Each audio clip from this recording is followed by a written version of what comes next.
First speaker this last session is Carel from Spamhaus, and he's going to shine a light on the bad things that can happen if you leave dangling DNS, particularly for those who would exploit it for use by malicious emails. That's me. Good afternoon. Thank you for being here.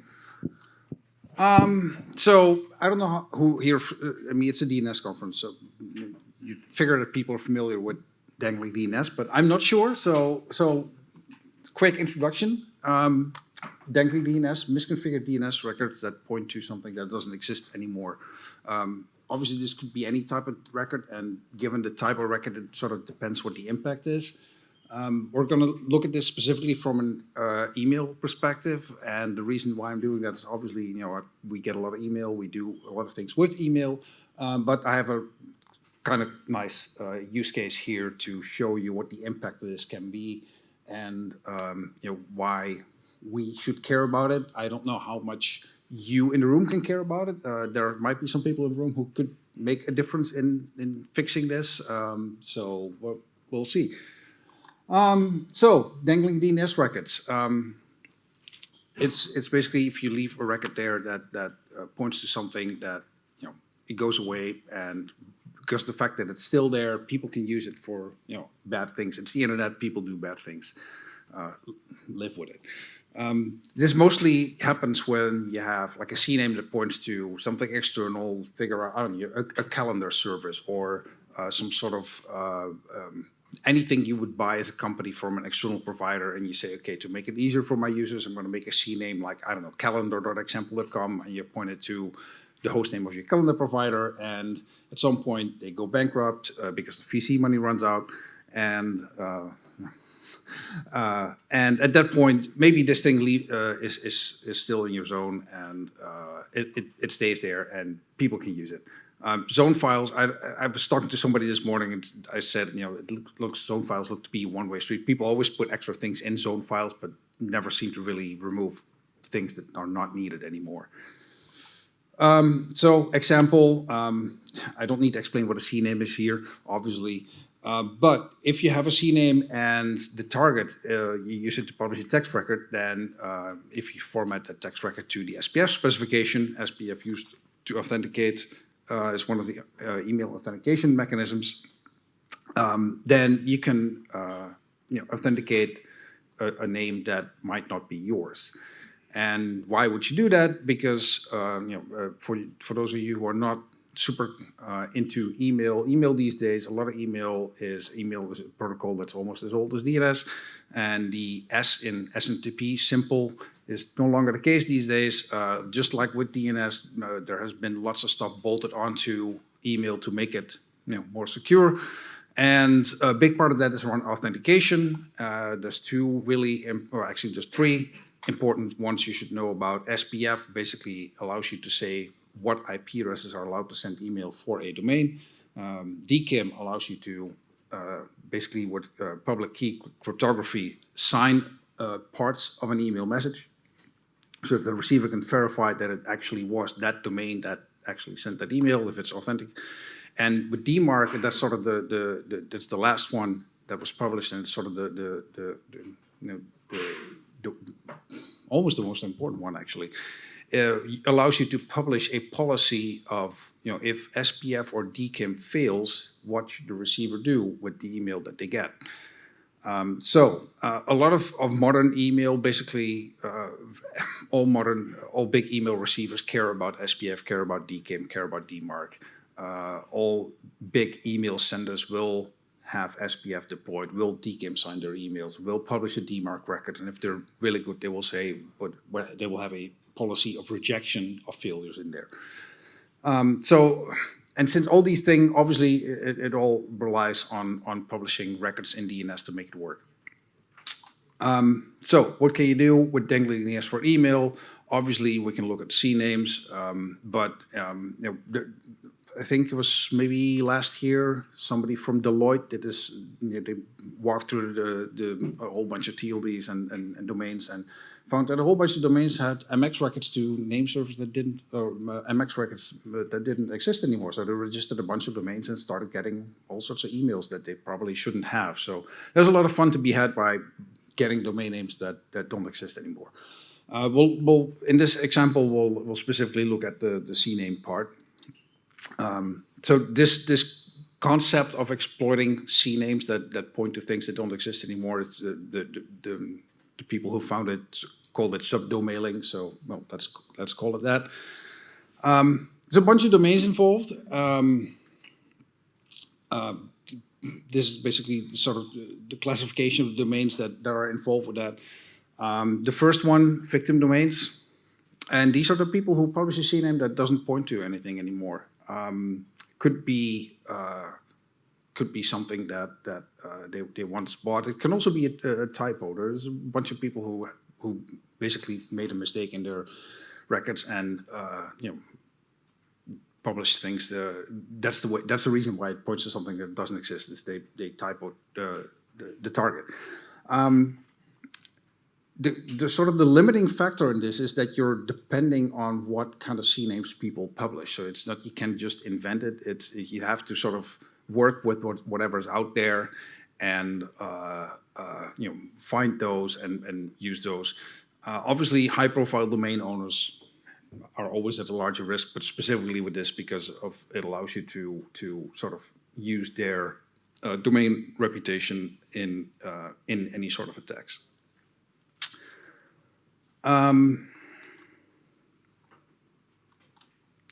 Doesn't work anymore. There we go. Yep. So the second ones, those would be the names that the CNAMEs point to. And like I said, this is the names that are usable for this are depending on what people configure as a CNAME in their zone. And as a result, there are limited options. Most of them seem to be external servers that people once pointed to, and most of the ones that don't exist anymore are either discontinued products or companies that completely disappeared.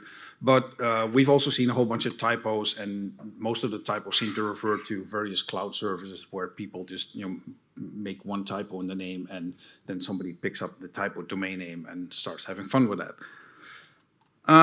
So what does it look like? In this case, the a3erp-nominacloud.com. I almost can't imagine that somebody actually once bought that domain name, but okay, come on.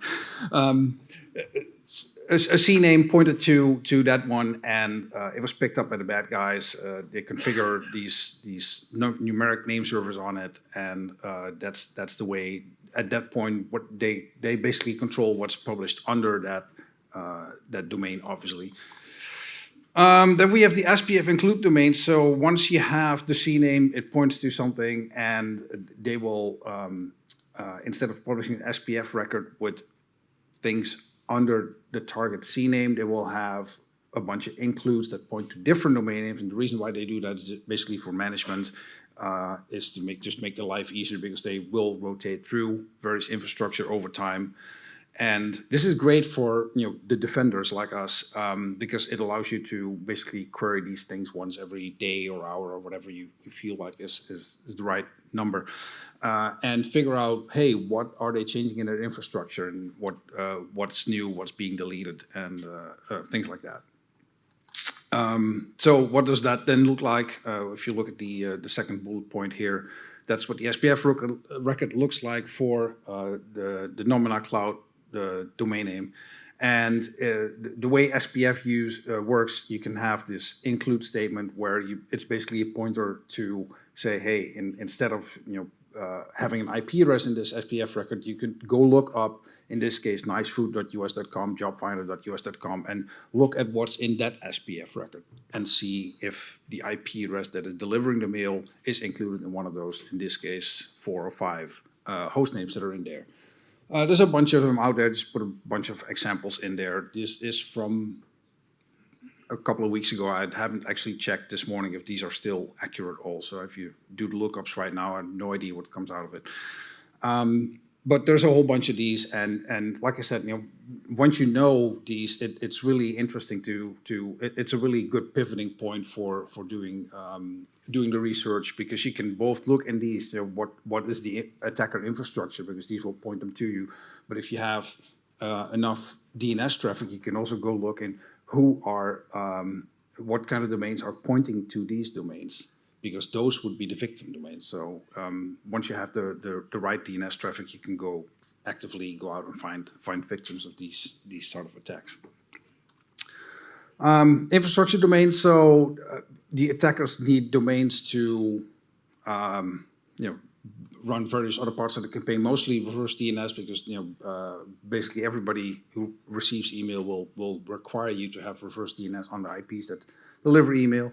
And the DKIM signing, they do that with their own domains. So there's domains used for that as well. In this case, the campaign that I looked at, they really seem to like the .me domain. I don't know why. It could be anything. This is just a bunch of examples. I don't know. Again, this was made a couple of weeks ago. I don't know if these are still live, but different domains. And as you can see, sometimes they will just use one IP, one domain name per IP. Sometimes they will set up host names. Obviously, the advantage of host names is that it becomes a little bit cheaper for the attacker to have different naming identities per IP, but the advantage of using one domain name per IP is that it's a lot harder to figure out the entire scope of the infrastructure that is being used. And then there's, if you send emails, you need to have something in the body, right? There needs to be some sort of payload where you're gonna, the lure for a fish, or whatever you want to advertise or promote, or there needs to be something in there. This could be, again, attacker-owned domains. It could be third-party owned domains, like some sort of free hosting or something like cloud storage. So different options possible there. So some of these are attacker-controlled, some of these are not attacker-controlled. So little case study. Here's an actual victim domain. This one was live quite recently. Italian, I guess, a car dealership, and I guess they're a Skoda car dealership. So because they had their subdomain skoda.autorigoldi.it point to hub.dealerskoda.com. Dealerskoda.com vanished at some point and was picked up by one of the people that run this sort of these sort of attacks, and what they did was publish the text record that included the previously mentioned the nice food, job finder, healthy, and basket.de.com. So if an IP address sends an email and it uses autorigoldi.it as the authentication domain, then once the SPF check is done, it will resolve the text record, and it will go to Nice Food or Job Finder or whatever and find out if the IP is allowed to send email for the domain. Now, why would you do this? And the reason why is that in modern email, not only does it heavily rely on authentication and DNS, it also heavily relies on domain name reputation. Big receivers, like all the big free mails, care a lot about the fact if your domain name is in good standing, is it new, is it using known bad infrastructure or known good infrastructure. And so this is a way to leverage somebody else's good domain name reputation to send emails that otherwise would be thought of as bad. Before people look into content of emails, before people look into the user behavior of, do a lot of people read these emails? Do they delete them? Do they move them to a spam folder? Before all that, people look at IP addresses and domain names because that's a lot cheaper to work with. So, and that's the reason why you would do this. You can, if you find these domains that are abusable in this way, you could quite easily basically borrow somebody else's good domain name reputation and have your emails go through the inbox a lot easier. So this is what the, going down one step of the chain, and in this case for nicefood.us.com. This is what it looks like further on. This is a very atypical SPF record. If you do a lot of mining of SPF records, I'm not sure people here do that. It's a weird hobby that I have. I can tell you this is a very uncommon looking SPF record with this many IP addresses in there. Usually people who have many IPs that they need to mail from will use CIDR notations and will do various includes or redirects. So the fact that you have this many bare IP addresses in an SPF record is already, not very common. Possibly even a sign of bad behavior, but yeah. So this is what it looks like, and it's infrastructure all over the place. It's a whole bunch of different hosting providers, and if you resolve this, basically this changes on a wouldn't say a daily basis, but it changes regularly. But like I said earlier, once you have these, it's really nice to sort of on an active basis just keep looking them up and seeing, hey, does anything change? Oh, hey, now I have new IP addresses for this attacker's infrastructure. So what are they mailing? Right, this is a reasonably cool trick. It's not like super cool, but it's okay. And if you can use a really cool domain name, it's might allow you to send mail on behalf of your bank or something if they forgot to remove a CNAME. So I was quite excited, thinking, oh, this is going to be used for some really targeted phishing or some fancy malware or something. No. I was disappointed. Car insurance spam. Come on, you can do better. I feel cheated. So because I was hoping for this. I was hoping for some targeted malware spam. I was hoping for targeted phishing or something that targets the specific domain that they're abusing. And in this case, that was not the case. But that doesn't mean it never happened. Nobody sees everything, and very targeted campaigns are notoriously hard to see, to figure out. So it may still have happened. I don't think that this particular Italian car dealership makes a super high value target, so maybe that's why the car insurance spam was used for this, and nothing more fancier. But yeah, it could have happened. So I think I have a couple minutes left. Basically, I'm not sure how relevant this is for most of the audiences. A lot of people operate, higher level DNS infrastructure, not really customer facing. But if we could all go look into customers' own files and see, hey, is there anything in there that shouldn't be there? And this could be automated. I don't know if that would probably wouldn't work at scale, because who's going to do the follow-up and who's going to call all these millions of people who make mistakes? Because in the end, it's not a technical thing that's wrong with this is just humans being stupid. And we've tried to fix that for I think as long as the internet has been around, and we're still here. So the thing though is that it's a technique. It's something that anyone who understands this could do. It's something that doesn't go away because we deploy some sort of magical patch or whatever. So it's something that we've seen multiple actors do, and so yeah, it'll stay around, and it may be in the end it may not even be something that the DNS community needs to solve, other than in various edge cases say, hey, call up your customer, say, hey, maybe you should remove this CNAME. Because it's being abused, but other than that, but it's an interesting. I thought it was an interesting use case of leveraging DNS information to further gains down the line. DKIM alignment is a good idea. It's probably it's something that only makes sense if you do a lot of email, and keep the zone files clean. But again, I don't think that this audience needs to be told that. So I think that is it. Yeah, that is it. Thank you.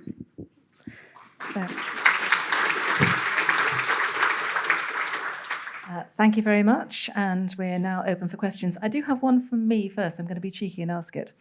When you see something like that happen and you see an abused domain, abused dangling domain, do you actually try and report it to the unwitting victim? We don't, because we are not set up for that, basically. Yeah. Okay. I would love to, though. I do wonder if any of them would actually take any notice as well. Yeah. But anyway, over to the mic. Right, so we do have one question, remote participant Ralph Raber.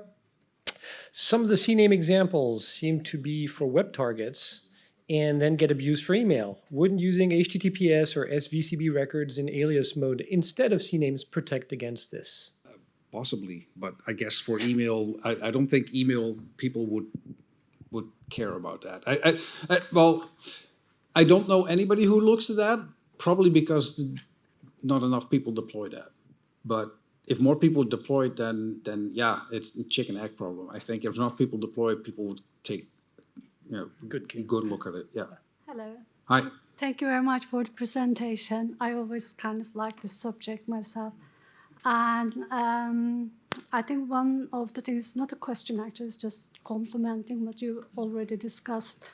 I think one of the cases we identified is like a gambling campaign and literally using the dangling DNS and very credible customers' domain names hosting those gambling websites. And it was using the cloud platform for that. And the earlier question, when you contact the people, they don't always come back to you. They were just like, oh, we are not using it. They just ignore it. Mm-hmm. But I think it's quite important to keep the hygiene in place with the DNS or the regular check, I think, with those to avoid those sort of dangling DNS issues. Thank you. Yeah, I agree, for that matter. Yeah. Oh, sorry. One last thing is that while we were doing this investigation, we found that Google DORKing is very useful to find if you have the pattern for the campaign. Mm-hmm. If you put that in, it will spit out all the dangling DNS linked to that campaign. That's what we find. Just for the mic, could you identify yourself as the Oh, questioner? sorry. My name is Arife. I'm here as a freelancer. I'm just talking about the previous experience. Thank you. Okay, so thank you very much.